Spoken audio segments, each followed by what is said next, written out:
ভাৰতবৰ্ষৰ আজিৰ তাৰিখত এটা বিশেষ অনুষ্ঠান চলি আছে, আপোনালোকে সকলোৱে জানে, শুনি আছে। তীৰ্থৰাজ প্ৰয়াগত কুম্ভ মেলা চলি আছে এই মুহূৰ্তত।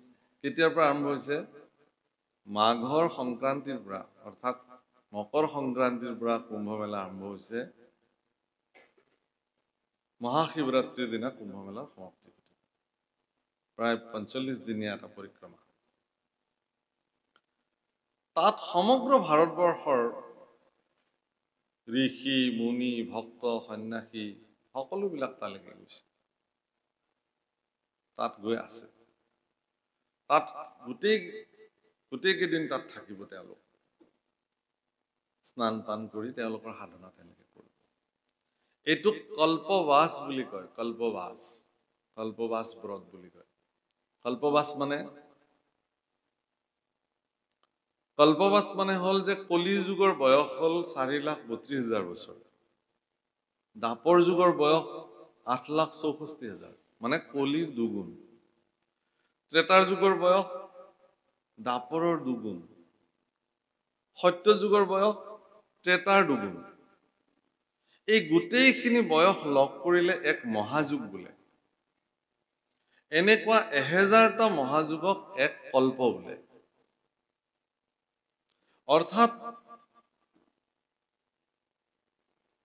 কুম্ভ মেলা সেই ৪৫ দিনীয়া পৰিক্ৰমাত যিসকলে কল্পবাস কৰিব, তাত তেওঁলোকে নিজৰ নিজৰ যিসকলে সাধনা কৰিব, সেই সাধনাত এক কল্প সাধনা কৰাৰ যিমান পুণ্য ফল তাত প্ৰাপ্তি হয়, সেইকাৰণে যায়। বহুতে প্ৰশ্ন কৰে যে তাত কি কৰিব গৈ পেলাই? তাত কিবা নিৰ্দিষ্ট ধৰ্ম সাধন কৰাৰ ব্যৱস্থা আছে নেকি? নাই। তাত প্ৰত্যেক ভকতে নিজৰ নিজৰ যি সাধনা আছে সেয়া কৰিব। তাত কোনেও কাকো বাধাও নিদিয়ে, কোনেও কাকো জোৰ জুলুমো নকৰে। শৈৱসকলে গৈ তাত শিৱ আৰাধনা কৰিব, বৈষ্ণৱসকলে গৈ বৈষ্ণৱৰ আৰাধনা কৰিব, কৰ্মকাণ্ডীসকলে পূজা পাতাল কৰিব। আৰু এইবাৰ সৌভাগ্য মৰ্মে অসমৰ পৰা এটি দল কুম্ভ মেলালৈকে আমন্ত্ৰিত হৈছে। মানে তালৈ আমন্ত্ৰিত মানে কোনেও তাত আমন্ত্ৰণ কৰিব নালাগে, আচলতে নিজে যাব লাগে। আৰু ভালেমান উত্তৰ পূৰ্বাঞ্চলৰ সত্ৰাধিকাৰকে প্ৰমুখ কৰি জাতি জনগোষ্ঠীয় ধৰ্ম গুৰুসকল ইতিমধ্যে তালৈকে যাত্ৰা কৰিছে। সৌভাগ্যৰ বিষয়টো এইটোৱেই যে এইবাৰ পোনপ্ৰথমবাৰৰ কাৰণে কুম্ভ মেলাত প্ৰয়াগ তীৰ্থ, প্ৰভুকল মনত ৰাখিব, তাত কি কি নদী সংযুক্ত হৈছে? যমুনা, সৰস্বতী আৰু গংগা। অৰ্থাৎ যি সৰস্বতী নদীৰ পাৰতে ভাগৱতৰ জন্ম হৈছিল, সৰস্বতী নদীতেই, সেইকাৰণে সৰস্বতী জ্ঞানৰ প্ৰতীক। আৰু গংগাৰ পাৰত ৰামৰ সভ্যতা সংস্কৃতি উন্মুক্ত হৈছে, আৰু যমুনাৰ পাৰত কৃষ্ণ সংস্কৃতিৰ উন্মুক্ত হৈছে। গতিকে তিনিওটা সংগম স্থল, য'ত ত্ৰিবেণী সংগম বুলি কয়।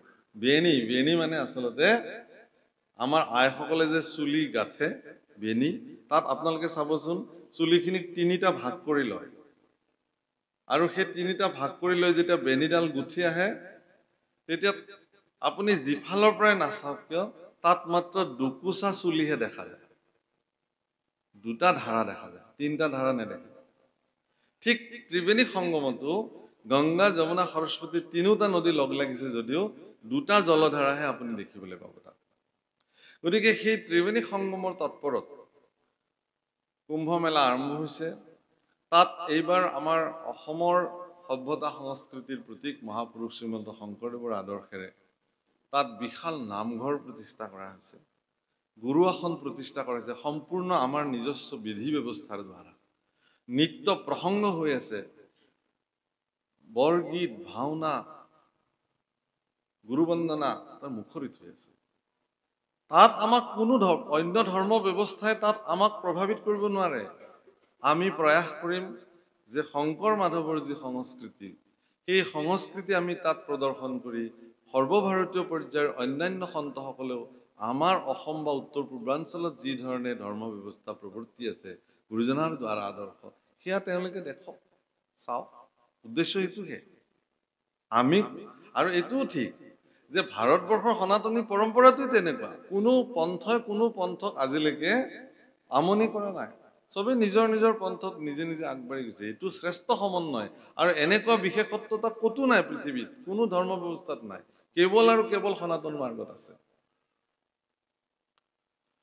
তে গতিকে তাত কিহৰ কাৰণে যে প্ৰতি 12 বৰ্ষৰ অন্তৰে অন্তৰে প্ৰয়াগৰাজ তীৰ্থৰাজত কুম্ভ মেলা হয় এই কাৰণে হয় যে এটো পূৰ্ণ কুম্ভ বুলি কয় এনেকুৱা 12টা পূৰ্ণ কুম্ভৰ অন্তত এবাৰ মহাকুম্ভ হয় কুম্ভ মানে আসলতে কলহ মানে অমৃত কলহ সমুদ্ৰ মন্থনৰ ফলত দৈত্য আৰু দানৱসকলৰ সমুদ্ৰ মন্থনৰ ফলত যি অমৃত কলহ উৎপন্ন হৈছিল সেই অমৃত কলহ লৈ দেৱতা আৰু দৈত্যসকলৰ মাজত খুব যুঁজ-বাগৰ হৈছিল আৰু হেত টোটেল 12 দিন চলিছিল তাত এই যুদ্ধ 12 দিন চলিছে তাত তনাজোৰা আৰু সেই 12 দিনীয়া যুদ্ধটো আমাৰ পৃথিৱীৰ হিচাপত দেৱতাসকলৰ এদিন আমাৰ পৃথিৱীৰ এবছৰ সেইকাৰণে ব্ৰহ্মাই গোৰক্ষ দামৰীবিলাক এদিন ৰাখিছিল আৰু পৃথিৱীত এবছৰ কাল অতিবাহিত হৈ গৈছে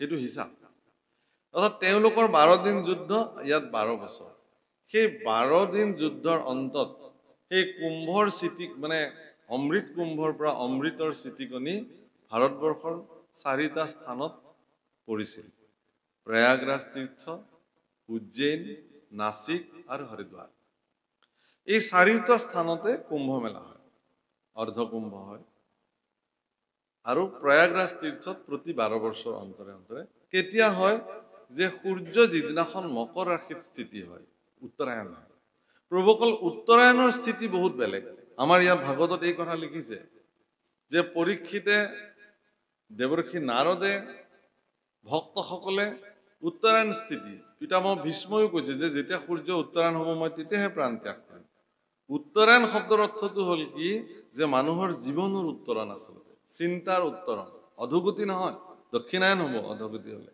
দক্ষিণ যমৰ দ্বাৰ আপোনাৰ চিন্তা যদি ওপৰলৈ যায় তেতিয়ালে উত্তৰায়ণ হ'ল চিন্তা আৰু যিমান তললে চিন্তা নিজ চিন্তা হ'ব সিমান দক্ষিণায়ন ই যমৰ যাতনা ভোগ কৰিব গতিকে উত্তৰায়ণ আজি উদ্ধৱকো কৃষ্ণ পুৰুষে ক'ব যে তুমি বদৰিকালৈ যোৱা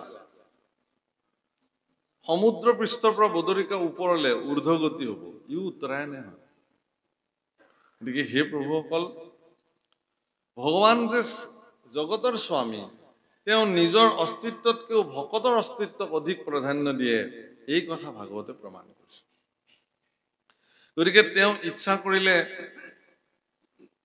ঋষিসাপ ব্যৰ্থ কৰিব পাৰিলেহেঁতেন কিন্তু তেওঁ নকৰিলে অসমত ভাৰতবৰ্ষত সকলো স্থানতে বিশেষকে ভাগৱতৰ যি কথা কোৱাৰ পৰম্পৰা আছে উত্তৰ ভাৰত দক্ষিণ ভাৰত বংগ আদি সবতে ভাগৱতৰ কথা অসমৰ ভাগৱত কথাৰ নিচিনাকে নকয় অসমত আটাইতকৈ শ্ৰেষ্ঠ পৰম্পৰাটো হ'ল অবিৰত ভাগৱত পাঠ 7 দিন 7 ৰাতি একেধাৰে ব্যাখ্যা নকৰাকে ভাগৱত পঢ়ি গৈ প্ৰথম স্কন্ধৰ পৰা 7 দিনৰ ভিতৰতে দ্বাদশ স্কন্ধ সমাপ্তি কৰিব লাগে এই পৰম্পৰা অসমত চলি আহিছে অবিৰত ভাগৱত পাঠ আৰু এইবাৰ আমি সমগ্ৰ ভাৰতবৰ্ষক দেখুৱাম যে আজি 20 তাৰিখটো আজি 19 তাৰিখ 19 তাৰিখ নহয় নে 21 তাৰিখৰ পৰা কুম্ভত প্ৰয়াগৰ পবিত্ৰ তীৰ্থত 7 দিন 7 ৰাতি অবিৰত ভাগৱত পাঠ হ'ব মহাপুৰুষ গুৰুজনাৰ দ্বাৰা বিৰচিত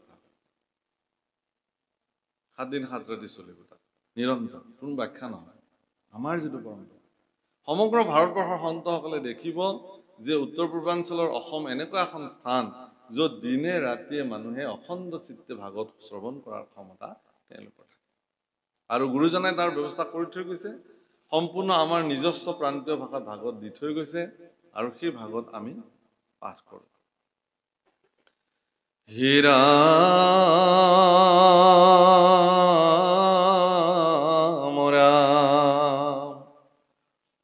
তুমি তপ পুণ্য তুমি বিনে শূন্য দেখুইতো ত্ৰিজগত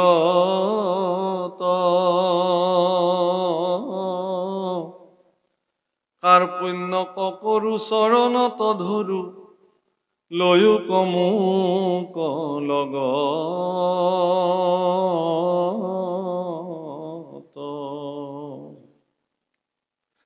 তোমাৰ চৰণ পংকজ পূজিবে কত পুণ্যে পাইলো লাগ বাপ জগন্নাথ নকৰাই অনাথ ভকত তুমি ত্যাগ। হে ভগৱান, মই তোমাক প্ৰাৰ্থনা কৰিছো, তুমি যিহেতু যাবা গতিকে তোমাৰ লগত মোকো লৈ যোৱা। তুমি অবিহনে এই জগতখন মই শূন্য দেখো। তুমি অবিহনে এই জগতখনক মোৰ কোনো অস্তিত্ব মই নেদেখো। তুমি মোৰ কাৰণে সৰ্বে সৰ্বা, তুমি মোৰ কাৰণে সকলো। এতেকে তোমাক এৰি মোৰ জীৱন মই চলাব নোৱাৰো। হে ভগৱান, তুমি মোক লগত লৈ গ'লা। তোমাৰ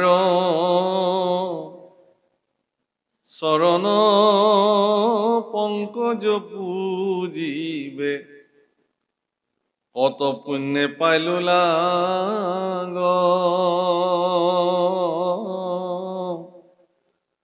বাপ জগন্নাথ নকৰাই অনাথ ভকত তুমি ত্যাগ।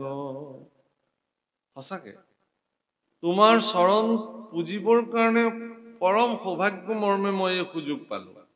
প্ৰত্যক্ষ ভগৱানৰ চৰণ পূজন কৰিব পৰাৰ সৌভাগ্য প্ৰাপ্তি হোৱাটো বহুত ডাঙৰ কথা।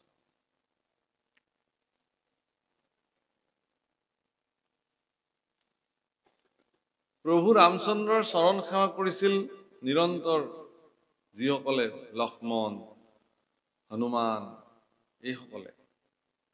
সেইকাৰণে এওঁলোকো জগতৰ কাৰণে পূজ্য হৈ গ'ল।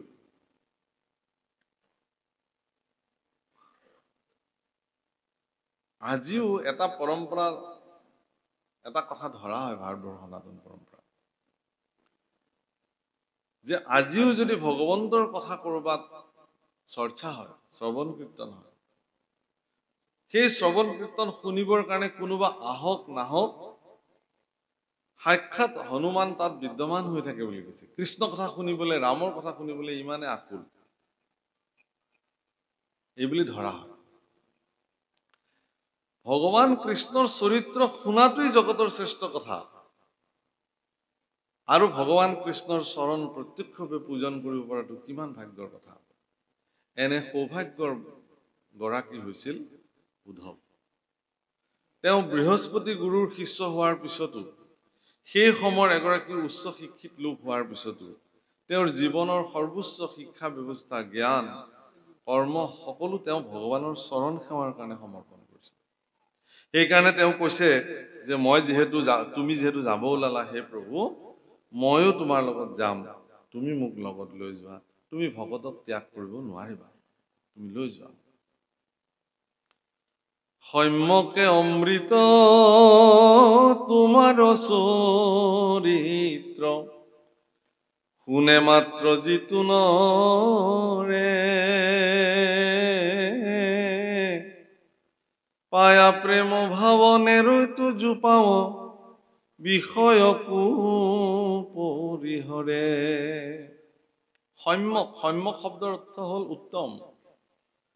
তোমাৰ চৰিত্ৰ উত্তম অমৃত প্ৰভু, ইয়াতকে আৰু উত্তম কথা অমৃত কি হ'ব পাৰে জগতৰ। তোমাৰ এই চৰিত্ৰ অমৃত যিসকলে শ্ৰৱণ কৰে, যিবিলাক ব্যক্তিয়ে এই কথা শুনে, তেওঁ প্ৰেম ভাৱাপন্ন হয় আৰু বিষয়ক তেওঁ পৰিত্যাগ কৰিব পৰা সামৰ্থ্য হয়।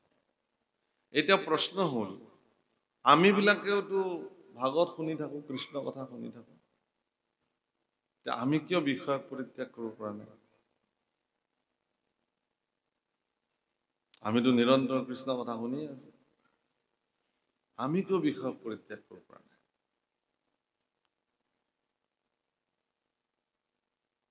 ডাঙৰ কথা হৈছে এইটোৱে যে কৃষ্ণ কথা আপুনি কাৰ পৰা শুনিব? আপুনি চাওক যে সীতাৰ কথা ভগৱান ৰামৰ পত্নী সীতাৰ চৰিত্ৰ যি ধৰণে বৰ্ণিত হৈছে, এগৰাকী পৰম কল্যাণকামী সাধ্বী শান্তি নাৰী সীতাৰ চৰিত্ৰ যদি কোনোবাই শুনে, যিমান দুষ্ট পুৰুষ হলেও তেওঁৰ মন তৎক্ষণাৎ নিয়ন্ত্ৰণলৈ আহি যায় সীতাৰ চৰিত্ৰ শুনিলে। এগৰাকী চঞ্চলৰ পৰা চঞ্চল কামী পুৰুষৰ ওচৰতো যদি সীতাৰ চৰিত্ৰ কোনোবাই গায়, তেতিয়াহ'লে তেওঁৰ লগে লগে মানস পটত এনেকুৱা ক্ৰীড়া আৰম্ভ হৈ যায় যে তেওঁ তৎক্ষণাৎ তেওঁ নিজক সংযম কৰিব পৰা সামৰ্থ্য হৈ যায়।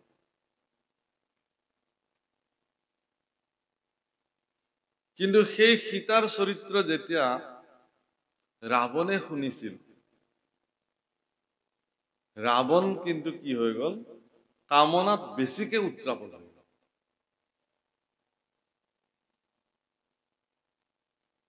ৰাৱণ কামনাৰ প্ৰতি বেছি তৎক্ষণাৎ মানে লাগে আৰু সীতাক, তেওঁ এনেকুৱা কামনা পৰ্ব হৈ গ'ল। কিহৰ কাৰণে? মনত ৰাখিব প্ৰভুসকল, কৃষ্ণ কথা কাৰ মুখেৰে শুনিব? তেওঁ শুনিছিল কাৰ মুখেৰে? শূৰ্পণখাৰ মুখেৰে শুনিছিল। সেইকাৰণে তেওঁৰ জীৱনত উল্টা ক্ৰীড়া আৰম্ভ হৈ গ'ল। সেইকাৰণে ভগৱানৰ চৰিত্ৰ কাৰ মুখেৰে শ্ৰৱণ কৰিব, সেইটো খুব নিৰ্ণায়ক কথা। কিন্তু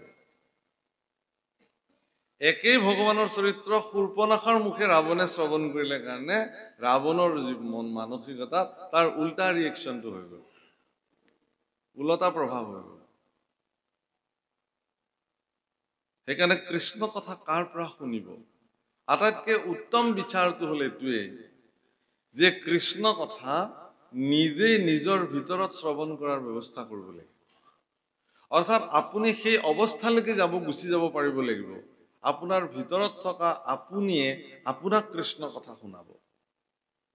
তেতিয়া এইটো অহৰ্নিশ হয়, অজপা হৈ যায়। 24 ঘণ্টা আপুনি তেতিয়া কৃষ্ণ ধ্বনি শুনিব, কৃষ্ণ চৰিত্ৰ। এনেকুৱা 24 ঘণ্টা কৃষ্ণ ধ্বনি আৰু চৰিত্ৰ শ্ৰৱণ কৰোতা সকলৰ ভিতৰত পোন প্ৰথমে অগ্ৰগণ্য হিচাপে নাম লোৱা হয় গোপীসকলৰ। সেইকাৰণে গোপীসকল যেতিয়া ভগৱানৰ ওচৰলৈকে ঢপলি আহিলে, তেতিয়া ভগৱানে গোপীসকলক কৈছিলে যে তোমালোকে এটা কাম কৰা, মোক দেখিলা বোলে দেখিলো, বৃন্দাবন দেখিলা দেখিলো, বিকশিত বৃন্দাবন ইমান সুন্দৰভাৱে প্ৰস্ফুটিত হৈছে, তোমালোকে দেখিলা, এতিয়া তোমালোকে ঘৰলৈ যোৱা। ভগৱানে তেওঁলোকক মনত পেলাই দিছিলে, তোমালোকক নেদেখি তোমালোকৰ সন্তানবিলাকে এতিয়া মা মাকে চিঞৰি চিঞৰি কান্দি আছে। তোমালোকক নেদেখি তোমালোকৰ স্বামী হাবাথুৰি খাইছে। তোমালোকৰ পৰিয়াল পৰিজনৰ মাজত ভীষণ পৰিস্থিতিৰ সৃষ্টি হৈছে। গৰু গাই সা সম্পত্তি খেতি বাতি সকলো তোমালোক মালিকনী একোগৰাকী। গতিকে নিজৰ নিজৰ সা সম্পত্তিৰ মালিকনী হৈ থাকাকে যোৱা ইয়াৰ পৰা সোনকালে। কিন্তু গোপীসকলে কি বুলি কৈছিলে যে হে ভগৱান, তোমাৰ মুখেৰে এনেকুৱা কথা হ'ব বুলি আমি ভবাই নাছিলো। তুমিও যে ভকতক এনেকে ত্যাগ কৰিব পাৰা, এই কথাটোতো আমি ভবাই নাছিলো। আমিতো ইতিমধ্যে তোমাক পাবৰ কাৰণে আমাৰ জীৱনৰ সৰ্বস্ব পৰিত্যাগ কৰি থৈ গুচি আহিলো। আমি যে কিবা মালিকনী, সম্পত্তিৰ মালিকনী, গৰু গাই খেতি বাতি এইবিলাক আছে পাহৰি গলো। আমি আমাৰ যে স্বামী আছে আমি পাহৰি গলো, আমাৰ যে সন্তান সন্ততি আছে পাহৰি দিছো। আমাক কেৱল তোমাক লাগে, তোমাৰ দুখানি চৰণত সমৰ্পিত হবলৈ লাগে। এইটোৱেই মনুষ্য জীৱনৰ সাৰ্থক। সেইকাৰণে ইয়াত উদ্ধৱে কৈছে যে প্ৰভু তোমাৰ চৰিত্ৰ শুনিলে মানুহৰ মনত প্ৰেম ভাৱনাৰ জন্ম হয়। গোপীসকলৰ মনত প্ৰেম ভক্তিৰ জন্ম হৈছিল, যাক সপ্ৰেম ভকতি বুলি কয়। সেই সপ্ৰেম ভকতি জন্ম হোৱাৰ ফলতে তেওঁলোকে বিষয়কো পৰিত্যাগ কৰিবৰ কাৰণে সামৰ্থ্য হৈ গৈছে। ৰাম শয়নে ভজনে স্নান গোপ স্থানে সদা সেৱা কৰো আমি। তোমাক নেদেখি ৰাখি প্ৰাণ প্ৰভু, কিমতে বৰ্তিব স্বামী। ৰামময়ী পিন্ধু সাৰ বস্ত্ৰ অলঙ্কাৰ, তোমাৰ উচিষ্ট খায়া দৰ্হায়া সুচিত্ত কিনু বিপৰীত তৰি বুদুষ্ট ৰমায়া। মই যেতিয়া খাওঁতে শুওঁতে উঠোতে বহুতে কেৱল তোমাকে সেৱা কৰিছো প্ৰভু। প্ৰভু অকল মনত ৰাখিব, ভগৱান হলেও তেওঁৰতো এটা ব্যক্তিগত জীৱন আছিল। আমি সামাজিক ব্যক্তিবিলাকৰ, আপোনালোক সকলোৰে সামাজিক ব্যক্তিবিলাকে অধিকাংশ সময় সামাজিক হৈ থাকে, কিন্তু তেওঁলোকৰতো এটা ব্যক্তিগত জীৱন আছে। সেই ব্যক্তিগত জীৱনখিনি তেওঁলোকে কাকো নিদিয়ে, সেইটো তেওঁৰ নিজৰ কাৰণে।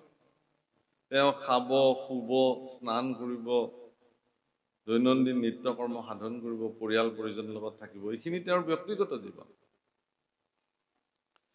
কিন্তু ভগৱান কৃষ্ণৰ যি ব্যক্তিগত জীৱনসমূহ আছিল, সেই ব্যক্তিগত জীৱনসমূহতো প্ৰত্যেকটো মুহূৰ্তত এগৰাকী একনিষ্ঠ সেৱক হিচাপে উদ্ধৱ তেওঁৰ লগত আছিল।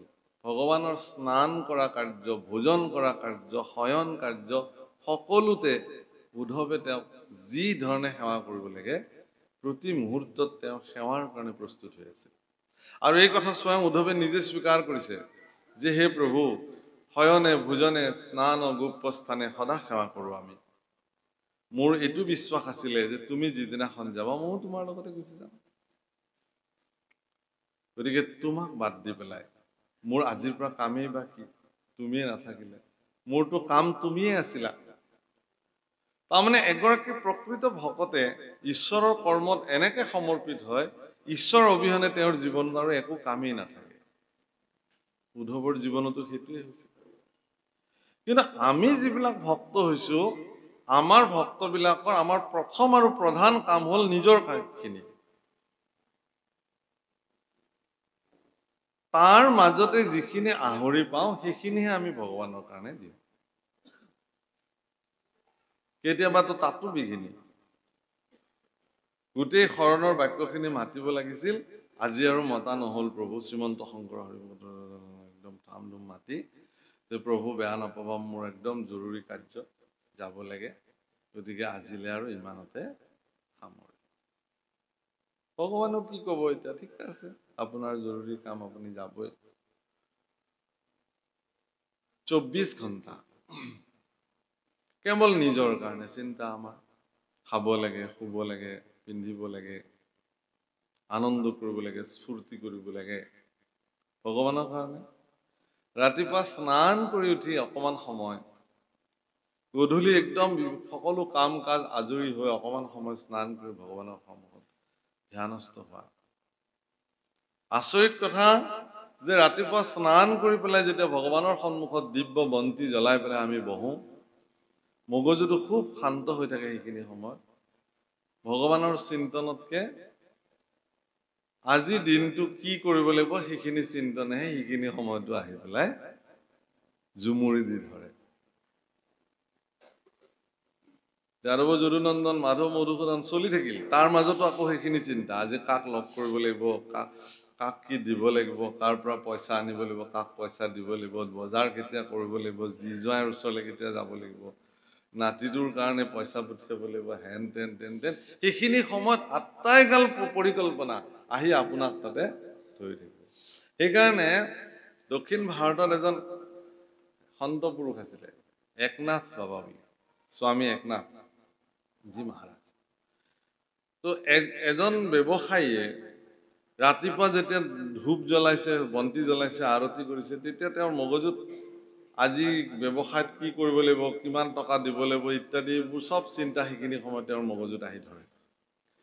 তেওঁ চিন্তা কৰিলে যে মইতো 24 ঘণ্টা কেৱল মোৰ বেপাৰখনক লৈ চিন্তা কৰি থাকো। এই ৰাতিপুৱা গাটো ধুই অকমান ভগৱানক ভজনা কৰো, এইখিনি সময়তো মোৰ এইবোৰ চিন্তা আহে, এই চিন্তাৰ পৰা মই কেনেকে মুক্ত হ'ব পাৰো? অকমান সময়, হে ভগৱান মোক উপায় দিয়া, যাতে মই অকমান সময় বেলেগ একো চিন্তা নকৰাকে মই কেৱল খুব শুদ্ধ শান্ত চিত্তেৰে অকণমান সময়, 24 ঘণ্টা মোৰ দৈনন্দিন জীৱনৰ 24 মিনিট যদি মই 24 মিনিট নোৱাৰো, 24 ছেকেণ্ড যদি মই তোমাক ভাবিব পাৰিলো, বেলেগ একো নহয়, কোনোবাই দাবী কৰিব পাৰে যে মই পাৰো, কিন্তু সেইটো কাৰ্যহে পৰিচয় দিব, সেইটো নিজে জানিব, বেলেগে নাজানে। তেওঁ চিন্তা কৰিলে যে একনাথ বাবাই কেনেকে দিন ৰাত ধ্যানস্থ হৈ থাকিব পাৰে। তেওঁ গুচি গ'ল তেওঁৰ ওচৰলৈ,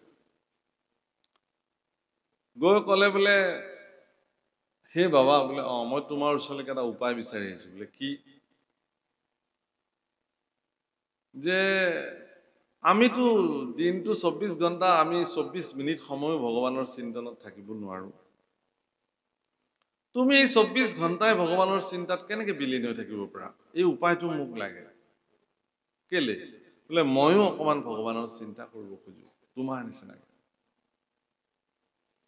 একনাথ বাবা অকমান সময় ধ্যানস্থ হল, হৈ কিনে ক'লে যে হে বৎস, তুমি আৰু এইবিলাক কৰিব নালাগে। কিহৰ কাৰণে? যে তুমি মাত্ৰ জীয়াবাই মাত্ৰ 30টা দিন পৃথিৱীত। এই 30 দিন জীয়াই থাকি তুমি গোটেই জীৱন কৃষ্ণ চিন্তা, ঈশ্বৰ চিন্তা নকৰাকে কটালা।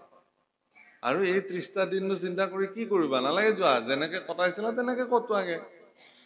আৰু তুমি যিহেতু মাত্ৰ 30টা দিনৰ আলহী, গতিকে এই 30টা দিনত তুমি ঠিকছে খাই লৈ মৌজ মস্তি কৰি যি মন তাকে কৰাগে। আৰু যাবাই যিহেতু, আৰু পৃথিৱী এৰি এই ভোগ ভোগতি ক'ত পাবা? আৰু বা কি জন্ম হয় তোমাৰ ক'বতো নোৱাৰি।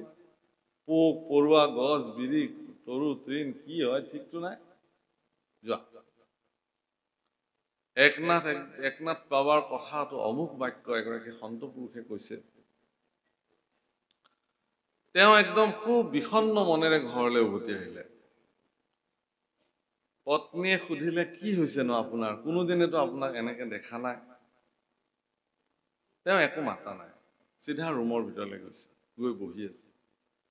পত্নীয়ে গৈ আৰু কাষতে কিবা ডাঙৰ ঘটনা ঘটিলে নেকি? টকা পইচা কিবা আমাৰ হেৰালে নেকি? কোনোবাই কিবা লৈ গ'ল নেকি? কোম্পানীত কিবা লষ্ট হ'ল নেকি? বেপাৰত কিবা বিসংগতি হ'ল নেকি? কি হৈছে কওকচোন? স্বামীয়ে কৈছে বোলে এনেকুৱা ধৰণৰ কথা কৈ কৈ তুমি মোক যি বিৰক্তি দিলা, এতিয়া মোৰ ওচৰৰ পৰা যোৱা, মোক অকমান শান্তিৰে থাকিব। গোটেই জীৱন কেৱল এইবোৰে শুনিলো তোমাৰ, অকমান আঁতৰি দিয়া। মাকে কৈছে যে দেউতাৰ কিবা এটা হৈছে বোপাহত, যাচোন যা সুধগে। কিবা ল'ৰাকেইটা আহিছে, দেউতা কি হৈছে তোমাৰ? কোৱা, আমাক কোৱা, আমি আছো নহয়। একো কোৱা, কোৱা তোমাৰ কি হৈছে? কৈছে যে মই মাত্ৰ 30 দিনৰ আলহী পৃথিৱীত। কোনে ক'লে? বোলে একনাথ বাবাই কৈছে। হয় নেকি? তেওঁতো যি কয় সেই বাক্য আজিলৈকে সকলো ফলি আহিছে। গতিকে এই 30টা দিন মই যিটো পৃথিৱীৰ আলহী, গতিকে এই 30টা দিন অন্তত মোৰ মতে মোক থাকিবলৈ দিয়া তোমালোকে। আজিৰ পৰা মই মোৰ সকলো, মোৰ ব্যৱসায় বাণিজ্য, টকা পইচা, সা সম্পত্তি যি আছিল সকলো তোমালোকক দি দিলো। তোমালোকে চবে ভগাই বতাই যেনেকে মিলে লৈ ল'বা, মোক আৰু একো নুসুধিবা। মই য'ত যি লিখি দিব লাগে চব লিখি দিছো, চহী কৰি দিছো, তোমালোকে চব লৈ যোৱা, মই নাই বুলি ধৰি লোৱা, আৰু মোক এইবোৰ কথা নকবা। এই বুলি তেওঁ সাধনা গৃহত গৈ বহি দিলে। 30টা দিন কেনেকে অতিক্ৰম কৰিলে তেওঁ ক'বই নোৱাৰিলে। নিৰ্দিষ্ট সময়ত উঠি আহে, স্নান পান কৰে, কিবা অকমান খায়, আকৌ তাতে যায়। 30 দিনৰ দিনা বংশ কুটুম্ব সকলো আহি সাজু হৈছে, খৰি খেৰ সকলো যোগাৰ হৈছে। অঙহী বঙহী চোতালত বিনাই বিনাই কান্দিছে, দাইটি কাইটি যাৰ যি হয়, তই অমুক কৰিছিলি তমুক কৰিছিলি, আজি তই যাবি, হেন তেন, আমি কেনেকে থাকিম? এইটো কান্দন চবেই কান্দে। তই গলি আমি কেনেকে থাকিম? কিন্তু চবে থাকেই, আৰু কোনো নথকাকে আছে। কোনোবা গ'ল বুলি কোনোবা নাথাকে নেকি? আগৰ নিচিনাকে থাকে। সেইটো অকমান সময়ৰ আবেগ। কাৰণ মৃত্যু এটা এনেকুৱা সত্য যে ইয়াক কোনেও আজিলৈকে নুই কৰিব নোৱাৰে। দেখিলে যে 30 দিন পাৰ হৈ গ'ল, তেওঁতো নমৰিলে। 31 দিনৰ দিনাও নমৰিলে। তাৰপিছত সকলো বতি বংশ গৈ একনাথৰ ওচৰলৈকে গ'ল, লৈ আহিলে তেওঁক মাতি। তেওঁ আহিলে, বোলে আপুনি কৈছিলে এনেকুৱা এনেকুৱা আমাৰ দেউতা 30 দিনৰ ভিতৰত। বোলে ক'ত আছে তেওঁ? বোলে তাতে ধ্যানত বহি আছে। তেওঁ গ'ল, গৈ কৈছে বোলে হে গুৰুদেৱ, তুমি আহিলা? বোলে বোলে তোমাৰতো 30 দিন পাৰ হৈ গ'ল, মই সেইকাৰণে তোমাৰ ওচৰলৈ আহিলোঁ। বোলে 30 দিন পাৰ হৈ গ'ল নেকি? বোলে পাৰ হৈ গ'ল। আৰে মইতো মৰা নাই যে, মইতো মৰিব লাগিছিল। বোলে নহয়, তুমি মোক সুধিছিলা নহয় যে ঈশ্বৰক ধ্যান কৰাৰ কৌশলটো কি, ঈশ্বৰক লগত বিলীন হৈ থকাৰ কৌশলটো কি। আচলতে মই তোমাক কৌশলটোহে দিছিলো। ময়ো নাজানো তুমি কেতিয়া মৰিবা, কোনে জানে কোন কেতিয়া মৰিব। মই যেতিয়া কৈ দিলো তোমাক যে 30 দিনৰ ভিতৰত তুমি মৰিবা, যে এই যে তুমি চব বাদ দি পেলালা। আমাৰ মানে পিতৃবিলাকৰ মই কথা কৈছো, বিশেষকে সকলো পিতৃ নহয়। আমাৰ পিতৃবিলাকে আমাৰ সন্তান সন্ততিবিলাকক দায়বদ্ধতা দিব নোখোজে। তেওঁলোকৰ দৃষ্টিত এইটোৱে হ'ল, সি পাৰিব জানো। নিজৰ দায়বদ্ধতাটো তেওঁলোকে কি নকৰে, এৰি দিবলৈ নোখোজে। ইয়াৰ মূল কাৰণটো হ'ল কি, মমতা, মোহ। সৰুৱে আছে, নাজানে, ক'ত পাৰিবা। যাৰ বিনিময়ত সকলো দায়িত্ব নিজে মূৰ পাতি লৈ লৈ লৈ লৈ ঈশ্বৰ কৰ্ম কৰিবলৈ তেওঁৰ জীৱনত আহৰি নাই, নামঘৰলৈ আহিবলৈ তেওঁৰ জীৱনত আহৰি নাই, সমাজৰ কৰ্মত লাগিবলৈ তেওঁৰ সময় নাই। বহুত মানুহে কয় যে এইকেইটা দিন আৰু ৰওক প্ৰভুসকল, মোৰ ৰিটায়াৰ্ডটো লৈ ল'বলৈ দিয়ক, আৰু মাত্ৰ কেইমাহমান আছে, তাৰপিছত মই এনেকে নামঘৰৰ কামত লাগিম আপোনালোকে দেখিব। এতিয়া ৰিটায়াৰ্ডৰ আগে আগে মানুহজনটো আহিছিলেই নামঘৰলৈ, এতিয়া ৰিটায়াৰ্ডৰ পিছত আপুনি তাকো নেদেখে কেতিয়াবা কিছুমান মানুহ। সেইটো অৱস্থা হয়। কিহৰ কাৰণে? যে তেওঁৰ দায়বদ্ধতাটো আকৌ বঢ়াই লয়। তেওঁ চৰকাৰে তেওঁক কৈছে যে আপোনাৰ আহৰি ল'বৰ সময়, কিন্তু তেওঁ নলয়, কাৰণ তেওঁৰ ল'ৰা ছোৱালীক তেওঁ অযোগ্য বুলি ভাবি আছে। কিন্তু তেওঁ কাইলৈ পৰহিলে যেতিয়া ইহলীলাক সম্বৰণ কৰি গুচি যাব, তেওঁৰ ল'ৰা ছোৱালীয়ে কিন্তু সম্পূৰ্ণ দায়িত্ব গ্ৰহণ কৰিব। সেইকাৰণে হে প্ৰভুসকল, মানুহে ইয়াত কৈছে সেইকাৰণে যে মই এই কথাটো দঢ়াই আছো যে তোমাৰ চৰণ সেৱা কৰিছো কাৰণে মোৰ এই মায়াৰ প্ৰভাৱৰ পৰা মই নিজক মুক্ত কৰিব পাৰিম। এই চিন্তাটো মোৰ মনত দৃঢ়তাৰে আছিলে ভগৱান। ইয়াত সেইকাৰণে কৈছে, ৰাম জ্ঞানী গণে দুখে ইন্দ্ৰিয় কদমি, কাম ক্ৰোধ মোহ জিনি, যিটো ব্ৰহ্মপদ পাৱৈ প্ৰভু পুনু, তাহাৰো আছে বিঘিনি।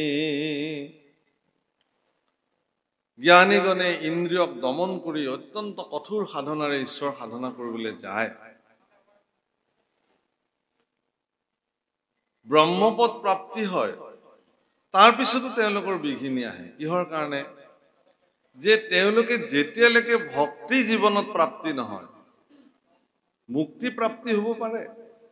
বাপসকল, যে জন্ম মানেই বন্ধন নহয় আৰু মৃত্যু মানেই মুক্তি নহয়। কিন্তু গোস্বামী তুলসীদাসে তেওঁৰ ৰামচৰিত মানসত লিখিছে, ঈশ্বৰ অংশ জীৱ অবিনাশী, অমল চেতন।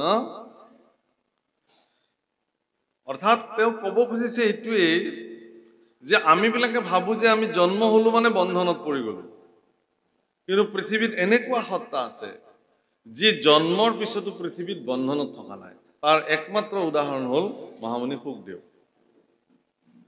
শুকদেৱৰ জন্ম সময়খিনিত ভগৱানে মায়াক নিষ্ক্ৰিয় কৰি ৰাখিছিল পৃথিৱীত।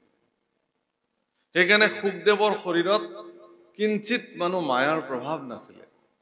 অৰ্থাৎ মায়াময় জগতত জন্মগ্ৰহণ কৰাৰ পিছতো শুকদেৱ সম্পূৰ্ণ মায়াবিহীন জীৱন যাপন কৰিছিল, মায়ামুক্ত জীৱন যাপন কৰিছিল। কোনো মায়াৰ প্ৰভাৱৰ দ্বাৰা শুকদেৱ প্ৰভাৱান্বিত নাছিল। তেনেকুৱা অনেক পুৰুষৰ উদাহৰণ শাস্ত্ৰত আছে। ঠিক তেনেকে মৃত্যু হ'ল মানে এটা জীৱ মুক্ত হ'ল এনে নহয়। মুক্ত কেতিয়া হ'ব? যিদিনাখন তেওঁ নিজৰ স্বৰূপ চিনিব, মই কোন। এই চিন্তাটো যিদিনাখন ফলৱতী হ'ব, তেওঁ পৰিণাম হিচাপে তেওঁ মুক্তি লাভ কৰিব সেইদিনা। কিন্তু এই মুক্তিও জীৱনৰ সৰ্বশ্ৰেষ্ঠ নহয় বুলি কৈছে। এই মুক্তিও জীৱনৰ সৰ্বশ্ৰেষ্ঠ নহয়। তেতিয়াহ'লে কি সৰ্বশ্ৰেষ্ঠ? কি? ভক্তি। মুক্তি কোনো ভকতিৰ প্ৰাসংগিক মাত্ৰ, ভকতি কৰন্তে মুকুতিৰ হোৱে